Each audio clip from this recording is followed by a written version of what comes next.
Ace, so the last question for the day is, who is actually running these businesses?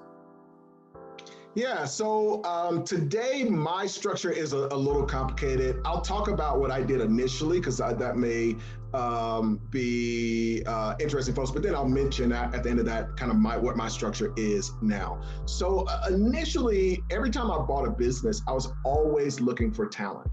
And I wanted to carry that talent into other businesses. And I've literally built little mini empires around employees. I'll give you a couple of quick examples. So after the Cool Wall Street deal, I had a couple employees that I wanted to take over into the mortgage company.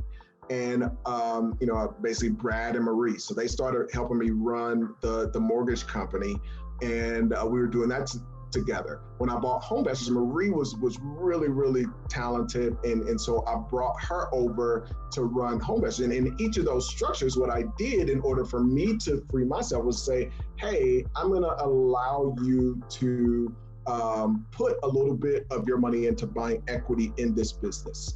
I want them to feel it's not just free equity. And that's one of the mistakes that people make, is not tying it to their earnings. It's like, hey, some of your money's going to go out and I will match it, or I will even, double match it, give you 200% to your 100. But I want you to feel that this is real. This is not just imaginary equity. That was what my structure looked like at the beginning. And it really continued. In Homebesters, I had one girl, there's some other recommendations once we get into the actual course we'll talk about, as far as just how to hire. Most people don't hire the right way. And suffice to say, essentially it comes to tryouts instead of interviews. But had an amazing girl, Hillary, who went on to the other business. And what happened is that I was able to build, again, these little mini empires. So Marie's running Homebesters. I go out, I buy 2 other units of that exact same business. Hillary is running the Plato's Closet that I bought. And so now I go out and I buy another one, and she basically it moves up as well. And it allows me to make sure I can keep her, because now I can pay her more. I did it in the tanning industry.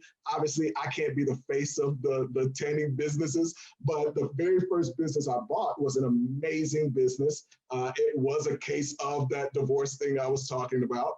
And so I got this incredible deal on the business, but the greatest prize, like the little bit that I paid for that business, I would have paid just to hire this manager who was doing everything on her own, because during the divorce, like the people that owned it were just out of it.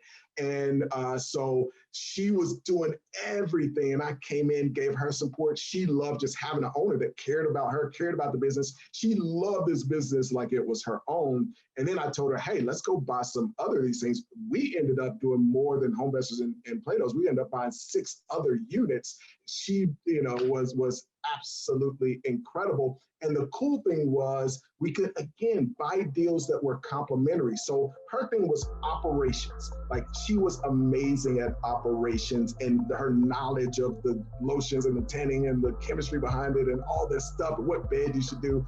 And so that was her expertise. She loved skin and studied cosmetics and all of that.